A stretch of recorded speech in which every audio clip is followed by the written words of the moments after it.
அடுத்தது சிம்ம ராசி. இந்த சிம்ம ராசிக்கு சனி வக்ர பயிற்சி எப்படி மேம் இருக்கு?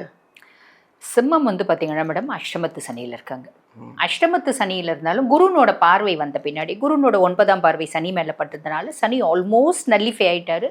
ரொம்ப சந்தோஷம். எந்த விதத்துலையும் பொதுவாக வந்து பார்த்தீங்கன்னா மேடம் கெடுக்கணும் அப்படின்னு கங்கணம் கட்டின்னு இருக்க ராசிக்கு வக்ரகதி அடையிறது அப்படின்றது ஒரு விதத்தில் நல்லது. ஃபர்ஸ்ட் விஷயம் பண்ண பொதுவாக சிம்மம் வந்து பார்த்தீங்கன்னா மேடம் யாரையும் நம்பாது டக்குன்னு. ஆனால் நம்பினாங்க அப்படின்னா பயங்கரமாக நம்புவாங்க. ரொம்ப ஆத்மார்த்தமா to the depth to the core நம்புவாங்க அப்படின்னு சொல்லலாம். அந்த அளவுக்கு நம்பிக்கை அப்படின்றது வரும். எனக்கு பக்கத்தில் நான் ஒரு தொழில் செய்கிறேன். நான் ஒரு சூப்பர் மார்க்கெட் வச்சுட்டு இருக்கேன். நல்லா ஓடின்னு இருந்துச்சுங்க. திடீர்னு பக்கத்தில் ஒருத்த வச்சுட்டேன். அவன் யாரு? என் கூட நல்லா பழகி எப்படி ஒரு உறவு ஒரு நட்பு அப்படின்னு சொல்லலாம். பழக்கமானவன் தான். வச்சுட்டு அவன் தான் எனக்கு முதல் எதிரியா இருந்தா. வச்சுட்டு அவனால என்னோட சிம்மம் வந்து பாத்தீங்கன்னா மேடம் அவங்க பாசத்தை எக்ஸ்பெக்ட் பண்ணுவாங்க. நான் காமிக்க மாட்டாங்க. நீ மேல பாசமா இருக்கு கெஞ்ச மாட்டாங்க. தானா வரணும். நானால கெஞ்ச மாட்டேன் அப்படின்ற ஒரு எண்ணம் உண்டு.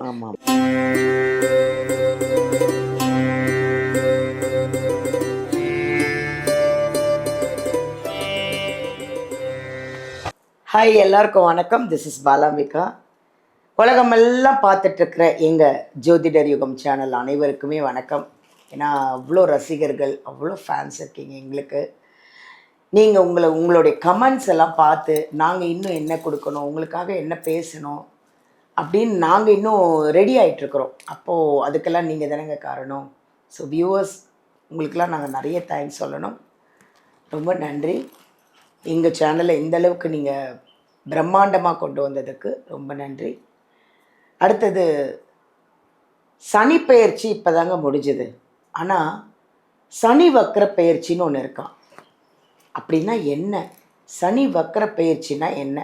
அந்த சனி வக்ர பயிற்சியில் என்னென்ன நன்மைகள் நடக்க போகுது, என்னென்ன தீமைகளும் நடக்க போகுது எல்லாமே தெரிஞ்சுப்போம் இல்லையா? இந்த 12 ராசிக்கும் இந்த சனி வக்ர பயிற்சியில் என்னென்ன நடக்க போகுது அப்படின்னு கேட்டு தெரிஞ்சுக்க போகிறோம். அதை சொல்கிறதுக்காக ஒரு அருமையான ஒரு அழகான ஒரு ஜோதிடர் வந்திருக்காங்க. ஜோதிடர் அப்படின்னு சொல்ல முடியாது, அவ்வளோ ஒரு அழகு தேவதை மாதிரி உட்காந்துருக்காங்க என் முன்னாடி.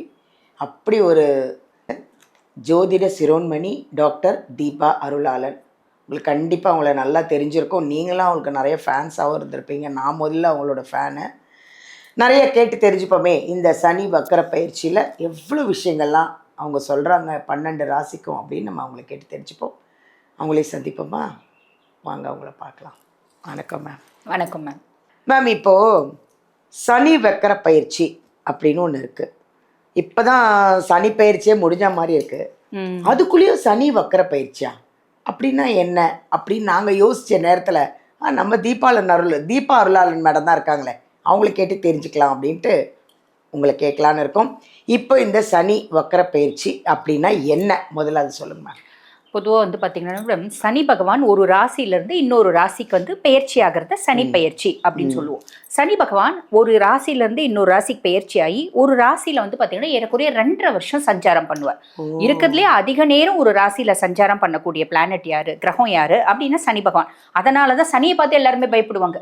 ராகு கேது ஏறக்குறைய 18 மாதம். அதுக்கப்புறம் குரு பயிற்சி, குரு ஒரு ராசியில் சஞ்சாரம் பண்ணுறது 1 வருஷம். ஆனால் சனி 2.5 வருஷம். அந்த 2.5 வருஷத்துல கெடுக்கணும்னு முடிவு பண்ணிட்டார். 2.5 வருஷத்துலேயே வச்சு செய்வார். கொடுக்கணும் அப்படின்னு முடிவு பண்ணிட்டார். 2.5 வருஷத்துல பெரிய லெவலில் கொடுத்துருவார். ரெண்டுமே சனிக்கு உண்டு. அப்போ இந்த சனி பகவான் ஒரு ராசியில் சஞ்சாரம் பண்ணும்போது என்ன பண்ணுவார் அப்படின்னா ரெட்ரோகிரேட் ஆவார். ரெட்ரோகிரேட் ஆவார் அப்படின்ற பட்சத்தில் அதுக்கு வந்து என்ன சொல்லுவாங்கன்னா பின்னோக்கி செல்வார் அப்படிம்பாங்க. பின்னோக்கி செல்வார்னா ஒரு ராசியிலேருந்து இன்னொரு ராசியை கடக்கிறது இல்லை, நட்சத்திர பாதங்களை மட்டும் கடப்பார். அவர் ஸ்லோ டவுன் ஆவார் madam. Already slow planet slow down ஆவார்.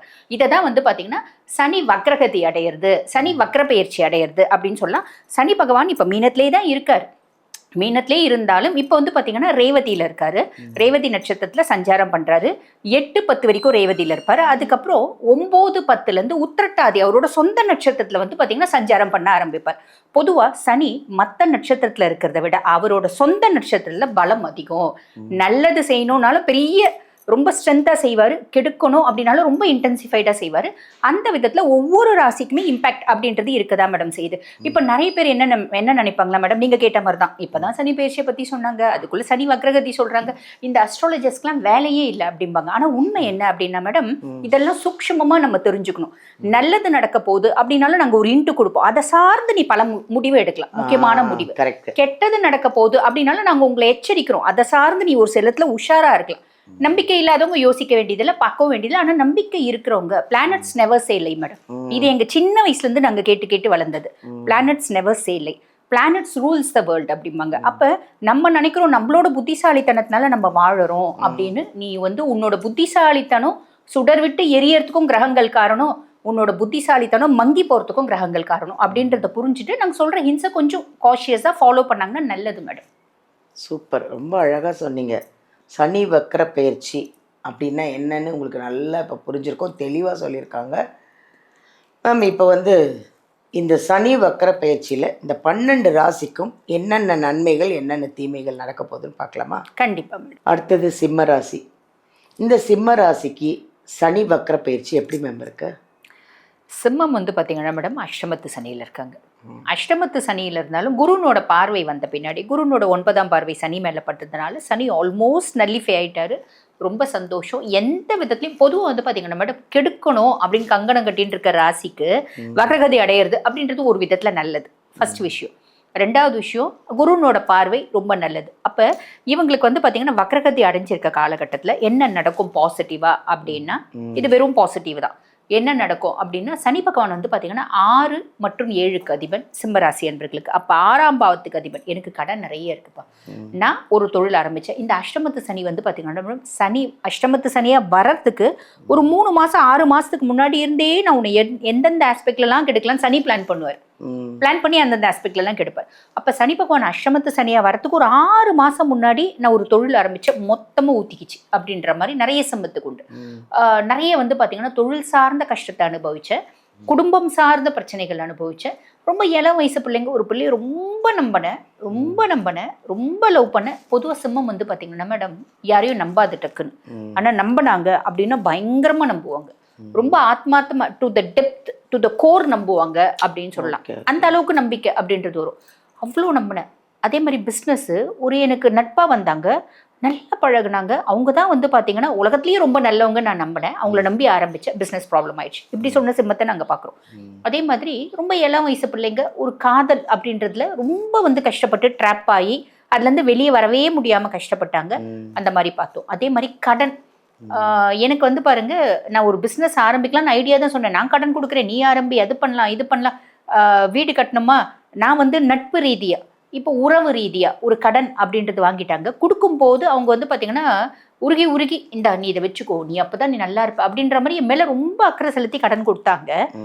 அதுக்கப்புறம் பார்த்தீங்கன்னா அந்த கடனை வச்சே என்ன ட்ராப் பண்ணுறாங்க அப்படின்ற மாதிரி ஒரு விஷயம் இருக்கும்போது, இந்த காலகட்டம் என்ன ஆகும் அப்படின்னா, கடனை அடைச்சிட்டா நான் நிம்மதியாக இருப்பேன்பா.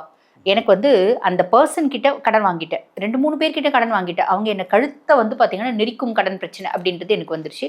அதை ஏதாவது ஒரு விதத்தில் அடைச்சிட்டா நான் நிம்மதியாக இருப்பேன்ப்பா அப்படின்னு நினைக்கக்கூடிய சிம்மம் ஏதோ ஒரு விதத்தில் அடைச்சிடுவாங்க. கடன் குறித்து அவங்களோட கவலை மாறும் அப்படின்னு சொல்லலாம். ஃபர்ஸ்ட் விஷயம், ஏன்னா குருனோட பார்வையும் இருக்குது, சனியும் வக்ரகதி அடைகிறார். அதுக்கப்புறம் பார்த்தீங்கன்னா நோய், எனக்கு பயங்கர எலும்பு சார்ந்த பிரச்சனை வந்துருச்சு. ரொம்ப சிம்பிள்மா, நான் பாட்டு வண்டியில் போனேன், எழுந்த ரொம்ப ஒரு ஸ்பீட் பிரேக்கரில் ஏறி இறக்குனேன், விழுந்துட்டேன், கால் உடஞ்சிருச்சு. காலுக்கு இப்போ ராடு வச்சுருக்காங்க, நான் இன்னும் தாங்கி தான் நடக்கிறேன், அது இன்னும் ரெக்கவரே ஆகலை. இந்த மாதிரி ஹெல்த் இஷ்யூஸ் ஏதாவது இருக்குது அப்படின்னா அதில் நல்ல டக்குன்னு ரெக்கவர் ஆகக்கூடிய காலகட்டம். இது ஒரு ப்ளஸ். எனக்கு பக்கத்தில் நான் ஒரு தொழில் செய்கிறேன், நான் ஒரு சூப்பர் மார்க்கெட் வச்சுட்டு இருக்கேன், நல்லா ஓடின்னு இருந்துச்சுங்க. திடீர்னு பக்கத்தில் ஒருத்த வச்சுட்டான். அவன் யாரு, என் கூட நல்லா பழகி எப்படி ஒரு உறவு ஒரு நட்பு அப்படின்னு சொல்லலாம், பழக்கமானவன் தான். வச்சுட்டு அவன் தான் எனக்கு எதிரியா இருந்தான். வச்சுட்டு அவனால என்னோட வியாபாரம் ரொம்ப சரிஞ்சு போச்சு அப்படின்றவங்களுக்கு அவனுக்கு ஏதோ ஒரு பிரச்சனை அவன் உங்களை விட்டு விலகுவான். ஆக திருப்பி வியாபாரம் அப்படின்றது தூக்கும். இதெல்லாம் பார்த்தீங்கன்னா என்னோட கடனை குறித்து, என்னோட நோயை குறித்து, ஒரு எதிராளிகளை குறித்து ஒரு கஷ்டம்லாம் இருந்துச்சுன்னா அது மாறக்கூடிய காலகட்டம் மேடம், மாறக்கூடிய காலகட்டம். இது எல்லாமே ப்ளஸ் அப்படின்னு சொல்லலாம். அதுக்கப்புறம் 7க்கும் அதிபன். நிறைய சிம்மம் பாருங்க, எனக்கு எல்லாமே இருக்கு, படிப்பு இருக்கு, அறிவு இருக்கு, திறமை இருக்கு, நல்ல ஒரு வாழ்க்கை துணை மட்டும் அமையலையே அப்படின்னு யோசிச்சுட்டு இருந்தவங்க, அவங்க எக்ஸ்பெக்ட் பண்ற மாதிரி, அவங்க எக்ஸ்பெக்ட் பண்றதை விட ஒரு கல்லு மிச்சமாவே நல்ல வாழ்க்கை துணை அப்படின்றது அமைஞ்சு. என் கல்யாணம் குறித்து எனக்கு நிறைய கனவுகள் இருந்துச்சு. அந்த கனவுகள் ஏதோ பாதி ஃபுல்ஃபில் ஆயிட்ட மாதிரி எனக்கு தோணுது. அந்த பிள்ளை பார்த்த உடனே அடடா என்னோட நான் கனவு கண்ட பொண்ணு இந்த பொண்ணு தான். ஒரு படத்துல விஜய் சார் ரம்பாவை பத்தி கனவு கண்டுவார் பார்த்தீங்களா, அந்த மாதிரி கதை. நான் கனவு கண்ட பொண்ணு இதுதான், இந்த பொண்ணு என் வாழ்க்கையில வந்துருச்சு அப்படின்ற ஒரு அமைப்பு. என் மனைவி சார்ந்து எனக்கு பல கனவுகள் இருக்கு. என் மனைவி என்னை எவ்வளவு பாசமா பாத்துக்கணும்ன்ற எண்ணம் இருக்கு. சிம்மம் வந்து பாத்தீங்கன்னா மேடம், அவங்க பாசத்தை எக்ஸ்பெக்ட் பண்ணுவாங்க, நான் காமிக்க மாட்டாங்க. என் மேல பாசமா இருக்கு, கெஞ்ச மாட்டாங்க, தானா வரணும், நானால கெஞ்ச மாட்டேன் அப்படின்ற ஒரு எண்ணம் உண்டு. ஒரு சிம்மராசி பொண்ணு இருக்கு, ஒரு பையன் வந்து போய் இந்த பொண்ணு ப்ரப்போஸ் பண்ணுது, அந்த பையன் வந்து இல்லம்மா ஆல்ரெடி என் வாழ்க்கையில ஆள் இருக்குமா வேண்டாம் அப்படின்ட்டால்னா ஓகே அவ்வளவுதானே விட்டுரு, இது ஒன்றும் பெரிய விஷயம் இல்லை, நீ இல்லைன்னா என்ன என்னோட அழகுக்கும் அறிவுக்கும் திறமைக்கும் எத்தனையோ பசங்க இருப்பாங்க அப்படின்னு அவன் முன்னாடி கெத்த பேசிட்டு வந்துடும். உள்ள வந்து பாத்ரூம்ல வந்து ஓனரும் ஐயோ என்ன வேணான்ட்டானே அவன் என்ன வேணான்ட்டானே அப்படின்ற மாதிரி ஒரு ஆதங்கம் உங்களுக்குள்ள இருக்கும். இப்ப கணவர் குறித்து மனைவி குறித்து இவங்களுக்கு பல கனவுகள் இருக்கு அப்படின்னா சில கனவுகள் நிறைவேறும். இதெல்லாம் பிளஸ் மேடம். இதெல்லாம் வந்து பாத்தீங்கன்னா 1/11 டிசம்பர் 11 வரைக்கும் இது அத்தனையும் பாசிட்டிவாவே நடக்கும், கவலையே பட வேண்டாம். அதுக்கப்புறம் என்ன ஆகும், 1/11 டிசம்பர் 11 வரைக்கும் என்னன்னா திருப்பி பழையபடி, பழைய குருடி கதவு தரடி அப்படின்னு என்னடா நடக்குது என்ன சுத்தி, எல்லாம் வந்த மாதிரி இருந்துச்சு, கை நோக்கி கையை விட்டு போகுது அப்படின்ற மாதிரி தோணும். அது நிரந்தரமா போயிடாது, கவலைப்பட வேண்டாம். திருப்பி வந்து பாத்தீங்கன்னா எனக்கு வேலையில இருந்த ப்ரெஷர்ஸ் எல்லாம் மாறிச்சுங்க. திருப்பி வேலையில ப்ரெஷர் வருது, திருப்பி ஹையர் அஃபிஷியல் என்ன டார்கெட் பண்றான், திருப்பி குடும்பத்துல மனைவி ஒரு நாள் கம்முன்னு இருந்தா திருப்பி ஆட்டம் போட ஆரம்பிச்சிட்டாலே, திருப்பி கணவன் ஆட்டம் போட ஆரம்பிச்சிட்டாலே, பிள்ளைங்களை ஆட்டம் போட ஆரம்பிக்குதே அப்படின்னு தோணும். திருப்பி மாமியார் பிரச்சனை வருது, எப்பயோ பிரிஞ்ச லவ் அது என்னை விட்டு விலைக்கு போச்சு, அது வேண்டாம் அப்படின்ற மாதிரி முடிவு பண்ணிட்டு நான் இப்போ நிம்மதியாக வாழ திருப்பி அது என் வாழ்க்கைக்குள்ளே வருதே அப்படின்ற மாதிரிலாம் தோணும். கவலைப்பட வேண்டாம், அது அந்த குறுகிய காலகட்டம் தான், திரும்பி மாறிடும். ஆக சிம்மம் உங்களுக்கு சந்தோஷம் அப்படின்றது தொடரும், கவலையப்பட வேண்டாம். 2027 5ஆம் மாதம் வரைக்கும் சந்தோஷம் தொடரும், டோன்ட் வரி. அதுக்கப்புறம் என்ன ஆகும், அதுக்கப்புறம் அப்போ பார்த்துக்கலாம், கவலைப்பட வேண்டாம். அதுக்கப்புறம் பார்த்துக்கலாம். ஏன் நம்ம வந்து இப்போ இருக்கக்கூடிய சந்தோஷமான விஷயத்த நாளைக்கு என்ன வரும், நாளைக்கு இது வருமான்னு பயப்படுறத விட அப்பப்போ நாங்கள் தான் இருக்கோமே, சொல்லிக்கினே இருக்கோம். அப்பப்போ பாருங்க, பார்த்தீங்கன்னா நீங்களே அதுக்கு ஏற்ற மாதிரி நடந்துக்கலாம். வீடியோ மட்டும் மறக்காம பார்த்துக்கிட்டே இருங்க. இல்லை மேடம், நம்ம அந்த ஹிண்ட் கொடுக்குறோம் இல்லைங்களா, அந்த பர்டிகுலர் டியூரேஷன் கொடுக்குறோம். இந்த டியூரேஷன் உங்களுக்கு இப்படி தோணும், இந்த மாதிரி விஷயம் வரும், பழசு திரும்பி வரும், பழைய பிரச்சனைகள் திரும்பி வரும். அந்த பழைய பிரச்சனைகள் வந்தோடனே ஒரே முட்டா லிட்டரலி டவுன் ஆயிடுவாங்க பார்த்தீங்களா மேடம். ஐயோ திரும்பி முதல்ல இருந்து ஆரம்பிக்குது, திருப்பி புள்ளையார் சூழல இருந்தா அவ்வளவுதான் அப்படின்ற மாதிரி வருத்தப்படக்கூடாது. அது கொஞ்சம் காலகட்டம் மாறிடும் அப்படின்றோம். இதுக்கு தான் மேம் நான் ஒரு வீடியோலயும் சொல்றது, ஃபுல் வீடியோ பாருங்க, ஃபுல்லா ஸ்கிப் பண்ணிடாதீங்க. ஏன்னா நீங்க எவ்வளவு விஷயம் சொல்லியிருக்கீங்க தெரியுமா சிம்ம ராசிக்கு. இவங்க என்ன பண்ணுவாங்கன்னா டிக் டக் டக்கு ஸ்கிப் பண்ணிட்டு ஒண்ணுமே புரியாம போயிடும். அதுக்கு என்ன, நம்ம வந்து இந்த காலகட்டத்தில் இப்படிலாம் இருக்குது, உஷாராக இருங்க, இது நடக்கும் இது நடக்காதுன்றதை அவ்வளோ அழகாக சொல்கிறோம். அதை தான் உங்களுக்கும் சொல்கிறோம், வீடியோவை ஃபுல்லாக வாட்ச் பண்ணுங்க அப்படின்ட்டு தான். Thank you ma'am. Thank you ma'am. அதான் விஷயம், வீடியோ ஃபுல்லாக பாருங்கள், உங்களுக்கானது அதில் என்ன இருக்குது அப்படிங்கிறத பார்த்து அதை ஃபாலோ பண்ணி ஹாப்பியாக இருங்க. வீடியோவிலேருந்து நம்பர் எடுத்து எங்கள் தீபா அருளாளன் மேடம் வந்து நீங்கள் வந்து காண்டாக்ட் பண்ணிக்கலாம். இல்லை நேரில் சந்திக்க முடியலன்னா வாட்ஸ்அப்லேயே நீங்கள் பேசலாம். வாட்ஸ்அப்பில் ஜாதகம் அனுப்புங்க, சொல்யூஷன் கிடைக்கும். நிம்மதியாக இருங்க, எதை பற்றியும் மைண்டில் நினைக்காதீங்க. இந்த 2 மாதம் அந்த கொஞ்சம் தான் உங்களுக்கு, அதுக்கப்புறம் ரொம்ப நல்லாயிருக்கு. நாங்கள் தான் வீடியோ போட்டுகிட்டே இருக்கோமே, அடுத்த கட்டத்துக்கு நோக்கி போயிட்டே இருப்போம். தேங்க்யூ.